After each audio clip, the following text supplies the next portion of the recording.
Mwana w'umuhungu Noheli reka nkubwire igiyo mba nkiri umupagani Noheli nakamwicaje nkamukubita nk'ibinyafu kuko Noheli ni ibintu yapanze akakubwiye abanyamakuru bapanze bari kumwe sibyo urutonde narukwihera urumva so bapanga rero iyo saga yo kuvuga ngo bagiye kumuzamura bagiye kumuha hit urumva man I was around akaratwika yakavuga nkabona bajya gupanga deal yo kujya kugura impeta urumva ibyo nabyo I was around bipangwa babanje gupanga kujya kuri Pastor Mutesi kuzamukira kuri Mutesi barongera basanga ntibyakunda amazi imisi muri zindi saga muri hiti baravuga bati nubundi kwa kundi bavuze ngo bashaka kumuzamukiraho basanga Pastor Mutesi ntago biri bukundi bashaka undi mudamu witwa Mama Sharirene yego urumva nawe uvugwa ukunda kuvugwa cyane urumva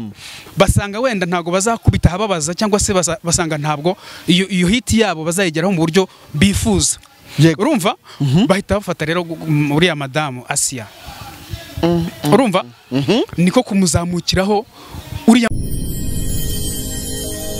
genda samuratsinze icyo ngukundiye urumuntu mugabo ugendo rwiza kandi urugendo ruhire kiri umunsi ku munsi mu buzima bwa buri munsi muraba agaciro cyane muri abantu baca mu Rwanda hanze y'u Rwanda mwese ndabasuhuje nitwa Samu Gakire rigumwe na Kefa uradukurikirana n'ubundi kuri Fridausi official hamwe na Gasigwa D'Antoni ahantu ushobora kudukurikira hehe harya chano yawe ni ihe Danto wajya kuri Tari News wajya ku Rugendo online wajya kuri Kinyaga izo zose nahantu muze kwisanga ntari umushyitsi cyane yes ashimwe Yesa yimbazwe cyane umeze neza cyane ndashima Imana kweri ijana kurindi nta kibazo nk'umwe mu bantu batangiye vuba inzira y'urugendo y'agakiza uriyumva utemu ndashima Imana cyane nubwo bitaba byoroshye ni urugendo umuntu yavuga ko ruba rugoye ariko hamwe n'Imana usanga byoroshye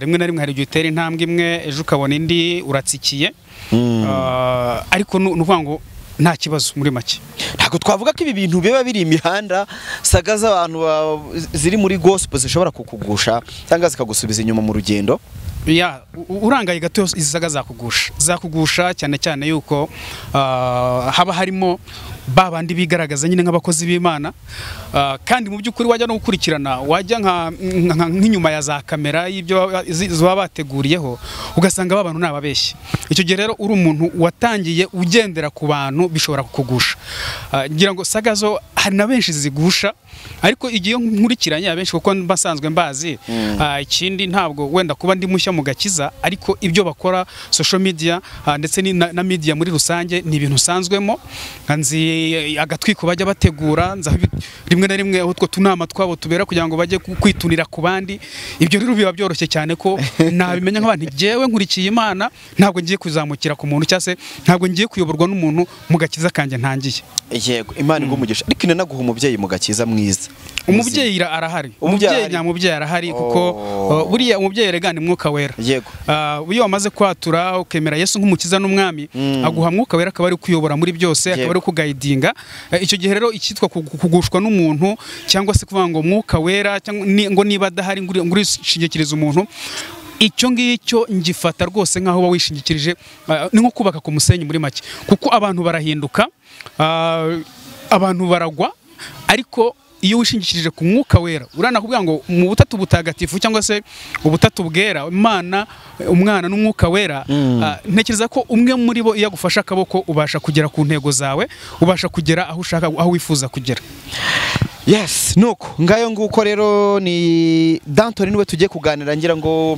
ni byiza ntago turi burenze ingohe ibiri kuba muri social media cyangwa se biri muri media ibiri iyi mihanda niko tuya tuvuga haba hari ubwino cyangwa se amakuru ari hirya no hino ngira ngo tugiye kuganira ntago turi butambikira ibyo n'umuntu twari turi kubona ku social media bimwe na bimwe by'agatwiko bishobora kuba navuga ngo byagusha bamwe abanyantege nke ariko nanone nabadafite reka nkubwire buriya mu murimo w'Imana ikintu namaze kuvumbura nta muntu ugira intege nyinshi kuko twese turi abanyantege nke, turi mu isi dufashe igihe mu ntambara, twavukiye mu cyaha, urumva. Ariko iyo twishingikirije ku mwami Yesu ukavuga ngo jewe mwami ndi umunyantege nke, nyobora mfata akaboko uzagira aho ngeze, icyo gihe kabisa ubu umunyembaraga, kuko nta muntu ugira imbaraga ku giti cye, imbaraga tugenderaho, kuko Bibiliya iravuga ngo nshobozwa byose na Kristo umpa imbaraga, urumva. Kuko ngo ntacyo nzatinya mu gihe nkiri kumwe nawe.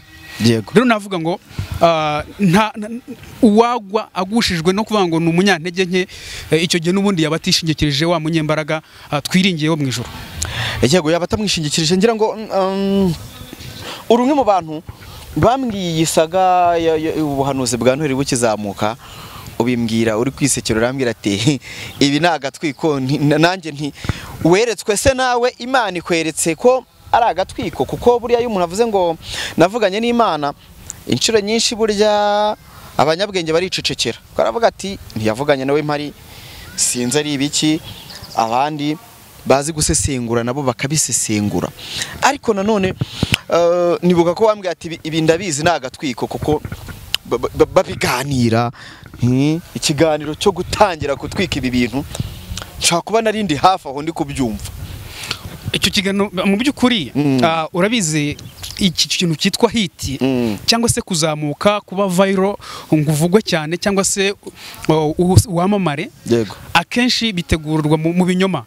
Ibiro bya Noheli nabyo ni ikinyoma, ni ikinyoma agiye mpagazeho cyane. Hari nk'abandi bavuga ati uko mbibona ibyahura, ni ikinyoma nihagarariyeho, kitari ukuvuga ngo Dantoni, kuko reka nkubwire Sam nawe wararaho hafi, uretse wenda ko wari uri mu kiganiro, ariko bipangwa, babanje gupanga kujya kuri Pastor Mutesi, kuzamukira kuri Mutesi, barongera basanga ntibyakunda. Amaze iminsi mu zindi saga, muri hiti, baravuga bati n'ubundi kwa kundi bavuze ngo bashaka kumuzamukiraho, basanga Pastor Mutesi ntago biri bukunde, bashaka undi mudamu witwa Mama Sharirene, yego, urumva, nawe ukunda kuvugwa cyane, urumva.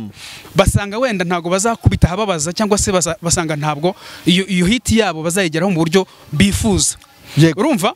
Bahita bafata rero uriya madamu Asia, urumva, niko kumuzamukiraho uriya mwana w'umuhungu. Noheli reka nkubwire, igihe mba nkiri umupagani, Noheli nakamwicaje nkamukubita nk'ibinyafu, kuko Noheli ni ibintu yapanze, nuko naba ngiye wenda kwica, navuga ngo amahame y'umwuga, nakakubwiye abanyamakuru bapanze bari kumwe, sibyo? Urutonde narukwihera n'amacano nkayavuga, yewe harimo n'abanyamakuru bakorera mainstream, urumva, ikigo gifite radio na televiziyo, urumva. So bapanga rero iyo saga yo kuvuga ngo bagiye kumuzamura, bagiye kumuha hit, urumva. Man, I was around, ntabwo nari ndimo nk'umuntu uri muri diro gupanga, ariko nari mpari nk'umuntu uraho ibintu bibera, urabizi aho ibiganiro byinshi bibera. Sam urabizi, yego, nk'ubu n'ikiganiro amaze gukora, Dereka buse muvuga mugiraga inama ati vuga aka kantu karatwika, vuga naka karatwika, vuga naka karatwika, yakavuga nkabona bajya gupanga deal yo kujya kugura impeta, urumva. Ibyo nabyo I was around.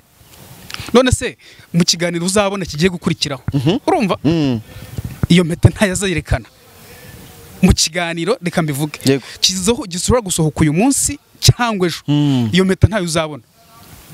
Iyo mpeta ngira ngo yarayerekanye, ariko mu kigiye gukurikiraho gishobora guca kwande, reka mpareke, ariko n'ubundi muraza kukibona.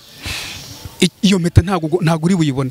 Kubera iki? Ni impeta we avuga ngo yaraguze, ariko ni impeta yatiye.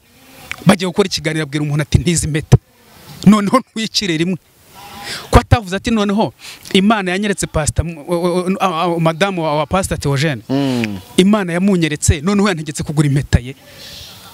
Avuga ko yagiye Nyarugenge ariko akayigura, akaba nayimanitse mu rugo, none itegereje Mutesi se nako Asia, itegereje ko Imana izamwumvisha ko we. Oya, yego, ikiganiro cyakurikiyeho yakoze arimo arivugira yuko ngo Imana ngo imutegurira ubukwe, ngo iyo mpeta aho ngaho ngo itegereje umukunzi.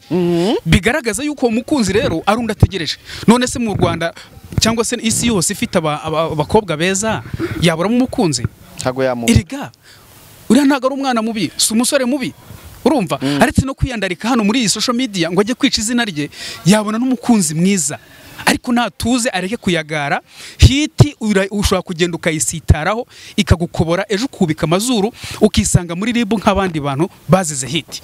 Uriya mwana mugira inama nk'umuntu mukuru. Iri tangazamakuru ndimaze imyaka 9, urumva yego, ku mbuga nkoranyambaga uzambona gake, ariko bizahugora ko mu gihugu ahantu uzajya uzavuga izina Danton Gasigwa bakakubwira ati iryo zina turarizi. Nta muntu niyandaritseho, nta muntu nagiye gufatiraho furi. Oya, ibi bintu nibabireke kandi bareka kwita abakozi b'Imana mu bikari, baragenda bagapanga ngo ngiye ngiye kwita profete. Profete, umuhanuzi w'Imana, umuhanuzi koko utararambitsweho ibiganza. Ariko uziko reka nkubwire, uziko uyu murimo ugiye kuza noneho ugiye kuba gatobero n'inyana z'imbwa zikiyita abahanuzi koko. Ni ikibazo. Uziko reka nkubwire, iyo mbanza kuba ntazi impamvu nagiyemo, nasanzwe mpura nizi saga zanga zikururwa n'imbobe yari yose irava hariya yari imeze ukuntu ikavuga iti noneho aha hantu hari akaryo. Kubera iki? Aramara gukora ikiganiro na Samu Gakire bamukubita ibyo bihumbi 10, agenda abone ibiro 5 by'umuceri, urumva. Ejo noneho akere yindi, ejo noneho uzabona yampeta avuga ati noneho Imana yambwiye ko impeta ngomba kuyijugunya kubera yuko ngiye kubanza nkiyishingira niko Imana yanyeretse. Bazahora bakira hiti kugeza ryari? N'ibirayi bazira. Iyi hiti ni ibirayi. Yego rata. Ni ibirayi, abakeneye ibirayi. Iyi hiti ya Noheli yamufasha iki? Yamumarira iki kubona ahubwo ari yo kumwandagaza? Iyi hiti nta kintu yamumarira. One, ntabwo ari umupasiteri, urumva? Ikindi n'umukristo nyamukristo ukeneye kumenya, ukeneye Imana, ukeneye kumenya Imana, ntabwo yakurikira Noheli. Ikindi si umunyamakuru, urumva, wavuga ati nkeneye ko izina ryanjye rigira brand iri ku rwego rwo hejuru. Uyu mutipe iyi hiti ni yagahe gatoya, ari kuba viral, agiye kuvugwa, ariko at the end azabibona yuko uriya mubyeyi ari gutera agahinda. Mama Asia, reka jye nkwihanganisha kabisa. Azabona ko uriya mudamu ari gutera agahinda amwandagaza. Ibije nabyita ko ari umukumwandagaza, amwandagaza umuntu w'umubyeyi ufite abana, ufite urubyaro. Ariko reka ngubaze, uretse wenda ko ari n'ibyacitse, uriya mudamu yakagiye agiye kurya imbwa ntiyarya n'inzungu. Uriya mubyeyi agiye kurya imbwa yarya n'inzungu. Ariyubakiye, afite ahataha, urumva. Arajya mu nzererezi gukora iki? Ikiba muri chamburete. Nerese n'imihanda. Urumva? Ibyo bintu muri kuvuga hano, ibyo bintu muri gushyigikira Samu, ibintu muri gukwirakwiza hano, nuriya mubyeyi muri gufatanya n'abantu bajya kumwandarika ariko tekereza nk'abana babona ibi biganiro. Ese uyu mudamu ugishobora, urumva, ukirwana no kugira ngo abana be bige, abana isirwana n'ibikomere byo kubura umugabo, iyabona noneho n'inyana z'imbwa zatangiye kumwurira, utekereza ko akeka iki? Harya ngo uriwe n'icyugu ngo n'imisere banyimushoka. Kuko umuntu niba ariwe n'icyugu n'imisere banyimushoke. Bamwe bati nyamara ibi bintu nibikomeza gutya uyu mudamu yarakwiriye kujya muri ribu. Urabona hari ikosa Noheli afite rishobora kumujyana muri ribu? None se amakosa yabura gukora? Ni amakosa gusa. Reka mugire inama, ni umwana, urumva, urana umwana kuri iki? Yego. Reka mugire inama. Hiti hari uburyo zishobora gushakishwa, hari content nyinshi, urumva. Urutugano nge numva mwamutera kamera nkajyara ku ruhande nkumva aragisha inama, none se nivuga aka ngaka ntabwo kari bukome, nivuga aka ntabwo kari bukome. What's going on? Hari content hano nyinshi cyane. Buri ushobora no kuvuga uti ngiye ngiye kujya nereka abantu uko ubukerarugendo bumeze mu Rwanda. Iyo content ikazamuka, ashobora kwispecializa akavuga ati ngiye kuvuga ijambo ry'Imana. Iyo content ikazamuka. Ni n'umuntu nabonye abantu bamwe na bamwe bavuga ngo mbere y'ibi ngibi yari umuntu ukunda guhanurira abantu. Nabonye abadamu benshi bavuga ati twebwe impano ze rwose twazemeraga byose bitaraza. Ariko ubwo buhanuzi niba turi kubonera hano, erega umuhanuzi nyawuza mubonera mu mbuto, sibyo? Ariko si umuhanuzi, reka nkubaza, ntabwo uzi imitwe y'abahanuzi se bari hano hanze? Yego. Uzi ko hari abahanuzi afata mugenzi we akaza akakumviriza akavuga ati Samu Gakire namenya yuko afite iki kibazo cy'inzu, amaze igihe amezi 6 atishyura, ariko ari guteganya miliyoni 2, urumva? Cyangwa se ntanaziteganya. Giye nkaza nkabwira ingirwa muhanuzi nkayibwira nti Samu afite ikibazo iki n'iki, genda araguha ituro, genda umusezeranye yuko icyo kibazo kigiye kuvaho. Cyangwa yamenya ko hari umukobwa muri mu rukundo akazaguhanura ati jewe neretswe umukobwa usa gutya, cyangwa akanagenda agatabwa n'uwo mukobwa ati uhita ugenda ubwira Samu ko Imana yamukweretse. Baragenda bagakreye ibinyoma bakabyita ubuhanuzi kugira ngo babone ya maturo birira. Ibyo ni ibintu tuzi muri iyi mihanda. So rero tubagiriye inama abantu nibatuze, content zirahari, bareke kujya guhena mu bakwe, bareke kujya kwiyandagaza, bareke kwiyandarika hano hanze. Yego ngira ngo nibyo ibi bintu biri gukomeza byangiza abantu, ariko nanone abandi bareka tube tubihoreye tuvugira uyu mubyeyi abantu benshi bari kuvuga ati rwose twamugira uko uyu mubyeyi mumuvane mu kanwa kanyu. Uyu mubyeyi ari mu murongo mwiza, akorera Imana neza, ibikorwa turabibona, yasanze imfubyi, afite abana benshi mu rugo arera, yasigiwe ngira ngo wari umurongo w'umugabo we, niko yari yarahamagawe mu gufasha imfubyi, mu gufasha abana bo ku muhanda, wari umuhamagaro wa nyakwigendera, ariko yawusigiye umugore we. Arasitaraguringana no kuvuga ati aba bantu bose mfite mu rugo bararya iki, barambara iki, baranywa iki, abiga minerivare irabahe, udasize no kubana nyakwigendera yasize yamusigiye. Ibyo byose ko bari gusitaraguringana nabyo yanafungura social media agasanga Samu, reka nkubwire, ahubwo ribu ni ikenyere kandi yagure gereza. Uribuka ejo turi mu mahugurwa genda byibuka, ribu ni ikenyere yagure gereza, kuko iyi mihanda irimo irazamo abantu n'inzererezi. Nukuvuga ngo kwa kundi tubona inzererezi hano, yamabandi ashikuza amashakoshi, yamabandi acapuza amatelefone, no kuri YouTube hajemo amabandi rero ni menshi. Ribu nikura amabandi muri YouTube hano, kuko bagiye kujya baserereza abantu.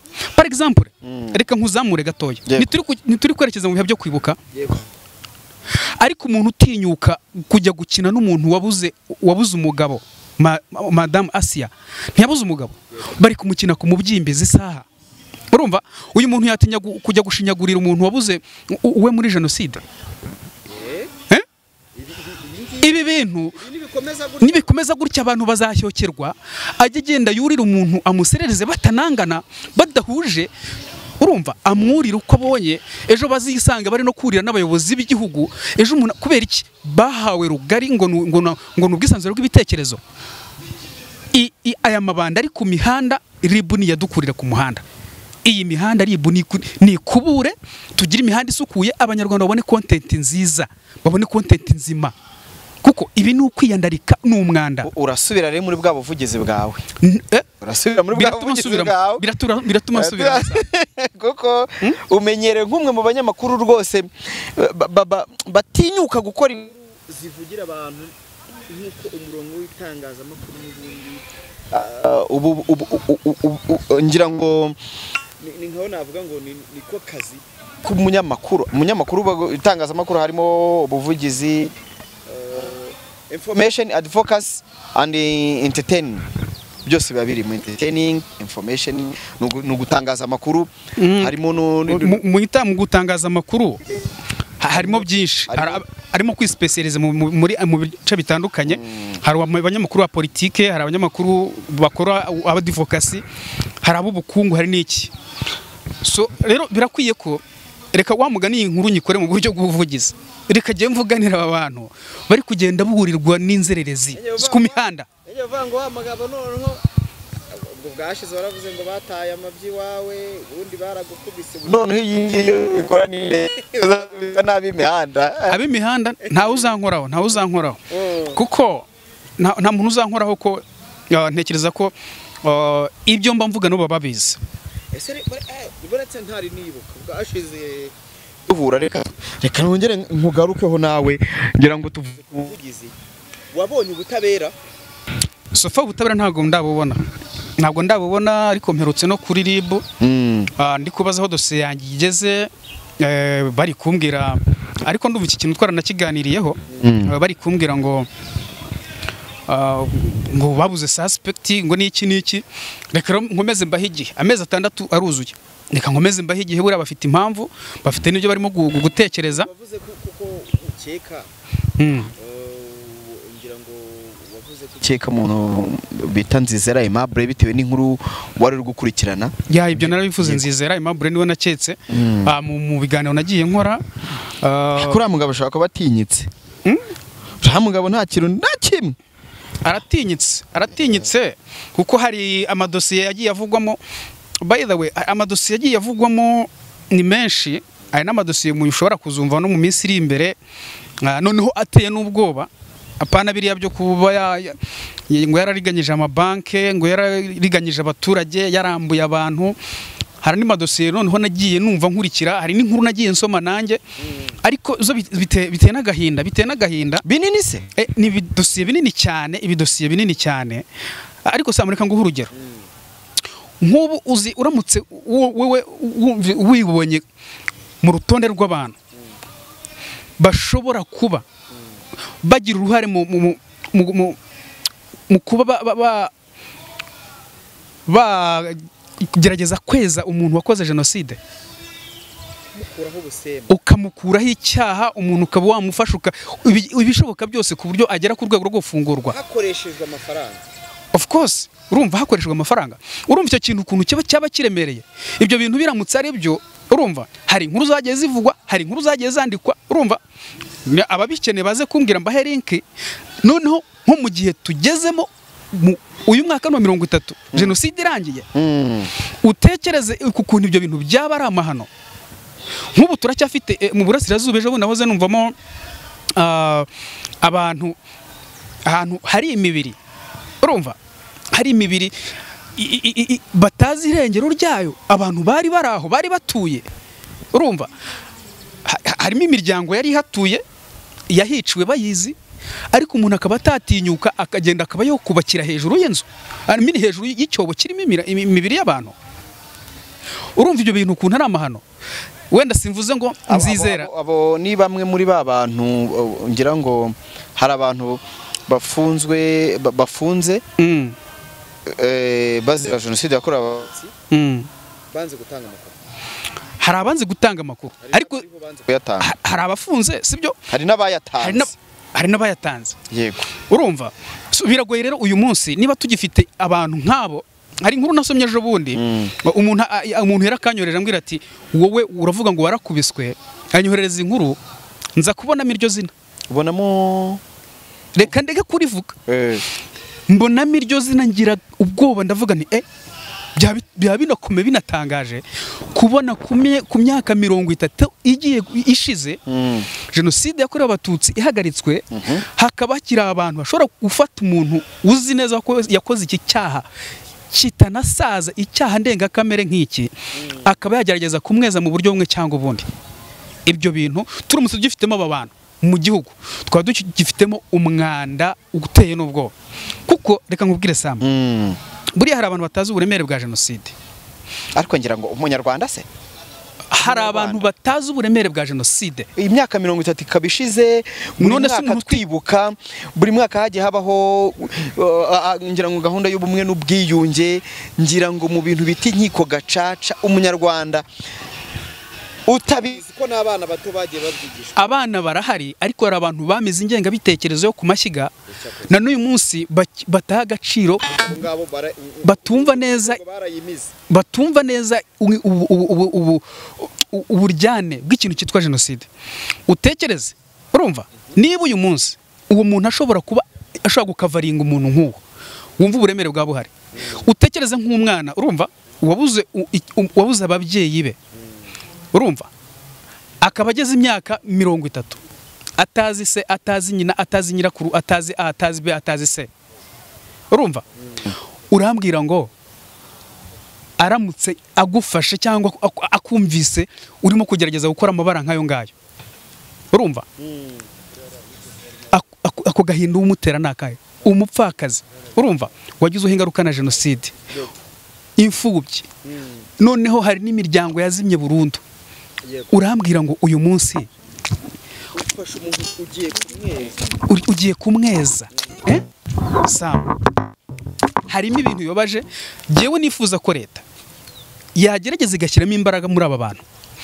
Uyu muntu udatanga amakuru, urumva y'ahantu hajugunywe imibiri y'abantu bazize jenoside, uyu muntu rwose namusabira igihano. Ariko none nkavuga nti CNLG ngira ngo cyangwa se n'inzego zifite gahunda zo kwibuka, yego, nabo bakwiye gushyiraho izindi ngamba. Hari gahunda yigeze gushyirwaho, sinzi nigeze kumva amakuru, ntabwo nagerageje kuyakurikirana neza, yuko ushobora gutanga amakuru. Abantu baravuga ngo gutanga amakuru, ngo ushobora gutanga amakuru ukabizira, urumva. Ariko baravuga bati ushobora kugenda ugafata agatambaro gatukura ukagazira urwego rwahagera rwamenye iki ko aho hantu hashobora kuba harimo umubiri w'umuntu cyangwa se imibiri yahajugunywe muri jenoside. Ariko abantu ntibashaka gutanga amakuru, urumva. Turacyafite amasite menshi, turacyafite abantu. Kimwe mu bintu bizonza abantu barokotse jenoside ni ukubaho utarashyinguye umuntu wawe. Ako gahinda ntigashobora gukira. Uyu munsi rero nashishikariza abantu, nyabuneka nimugerageze mufashe imitima, mwomora ibikomere by'abantu, kuko buri umuntu ashyinguye umuntu ni kimwe mu bintu ushobora komora ibikomere. Jewe kuri izi kamera mbasezeranyije yuko muri investigation yanjye ngiye kwikorera, Sam, nzagaruka kuri iyi kamera nanjye ngira uruhare mu kugaragaza bimwe mu bintu bitagenze neza mu bantu, urumva. Jewe nzagaragaza icyitwa ngwenda nk'ubwino bikeya nshobora kubanza. Inzego zidevelop izo dossier, kandi reka nkubwire, nzakubwira, I will tell you ibintu mvugiye, kuko ni ibintu giye byancumuje binentera n'agahinda. Attention ariko Anthony, ubu nturabona ubutabera.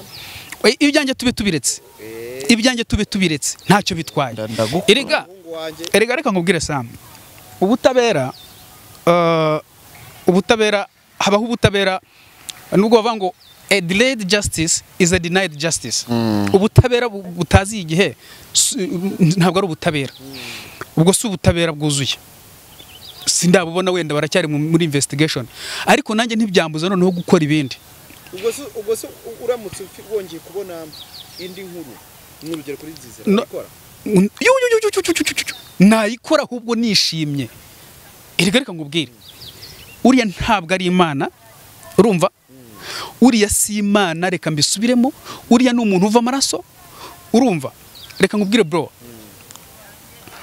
umuntu nukwanga ngo reka nkwereke, imbwa irya inyama y'imbeba, intare ikarya imbwa, urumva. Nukuvuga ngo buri kintu cyose, inkoko rero, urumva, hejuru y'inkoko hari dendo, urumva. Hejuru haya dendo hari icyitwa cya sakabaka.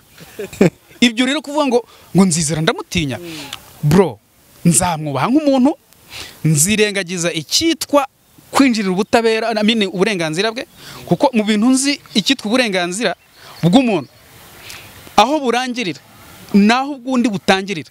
Mu gihe ntarinjirira mu mbago cyangwa se mu mipaka y'ubutabera cyangwa se y'uburenganzira bwe, jewe Nzizera ntabwo ndi tayari kuvuga ngo ndamutinye inkuru uko yameze kose.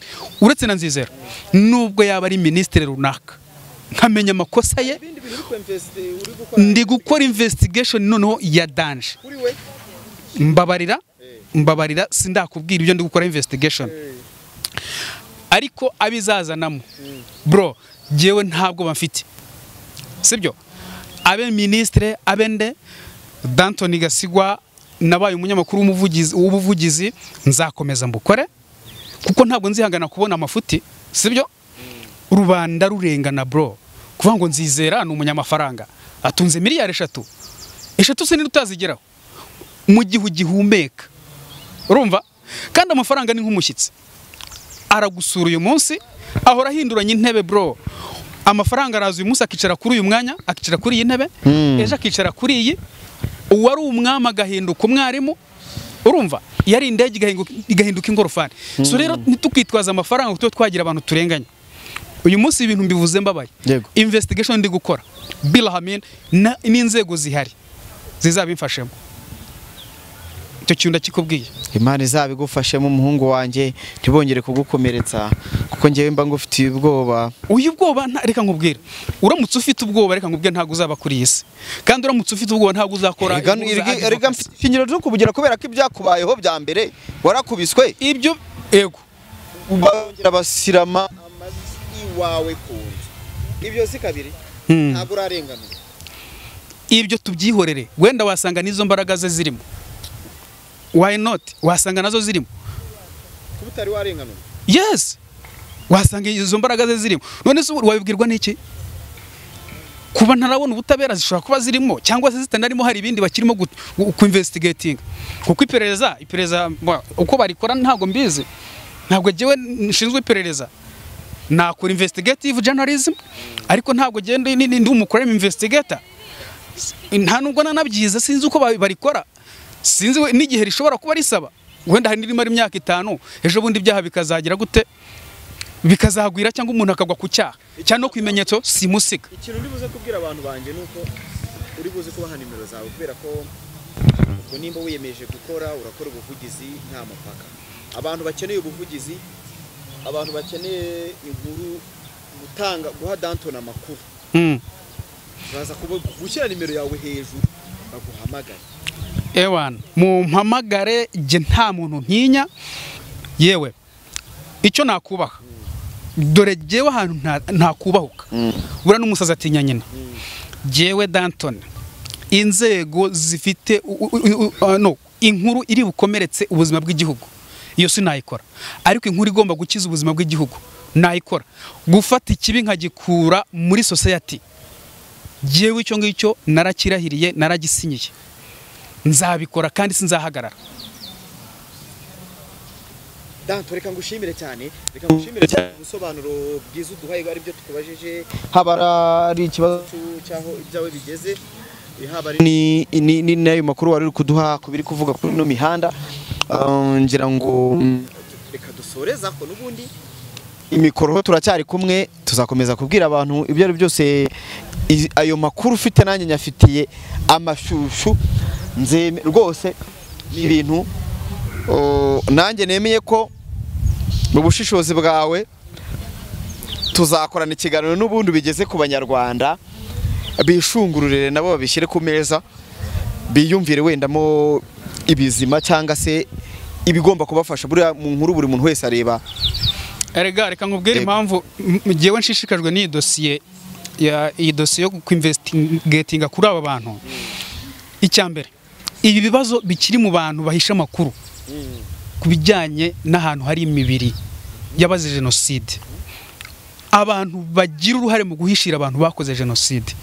Bro, jenoside yadukoze ahantu, ingaruka za jenoside abantu baracyazumva kandi nubwo ziteguye kurangira uyu munsi dufite abana muri jenoside babaye abagabo, barabyaye.